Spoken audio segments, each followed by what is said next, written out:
Hello friends, welcome to Chrissy's Cooking Channel. இன்னைக்கு simple and tasty ஒரு recipe. இது சூடான சாதத்து கூட பெஞ்சு சாப்பிட்டீங்கன்னா ரொம்பவே டேஸ்டியாக இருக்கும். ப்ளஸ் இது பிரியாணிக்கும் சைட் டிஷ்ஷும் நல்லா இருக்கும். வாங்க எப்படி பண்ணலாம் பார்க்கலாம். இங்கே நான் 4 முட்டை வேக வச்சுட்டேன். உங்களுக்கு எவ்வளோ முட்டை வேணும் நீங்கள் வேக வச்சுக்கலாம். வாங்க எப்படி பண்ணலாம் பார்க்கலாம். நான் இங்கே எண்ணெய் ஒரு கடாயில் சூட் பண்ணிட்டு 1/2 ஸ்பூன் ஜீரகம்.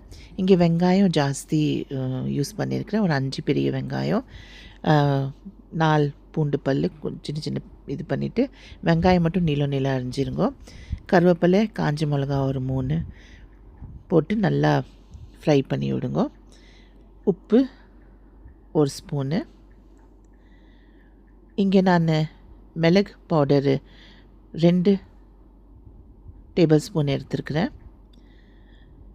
அவ்வளோதான் இது ஒரு மசாலா. ரொம்பவே டேஸ்டியாக இருக்கும். இது நல்லா ஃப்ரை ஆகணும் வெங்காயம், ஆனால் ரொம்ப ப்ரௌன் ஆகக்கூடாது. அப்போ தான் அது வெங்காயம் அதோட ஸ்வீட்னஸ் விடும். இதில்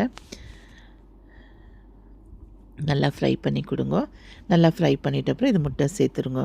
அதுக்கப்புறம் சூடான சாதம் எடுத்துகிட்டு அது மேலே இது வெங்காயம் வச்சு ஒரு முட்டையை வச்சு சாப்பிட்டு பாருங்கள். ரொம்பவே டேஸ்டியாக இருக்கும்.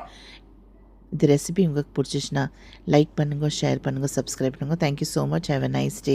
God bless you.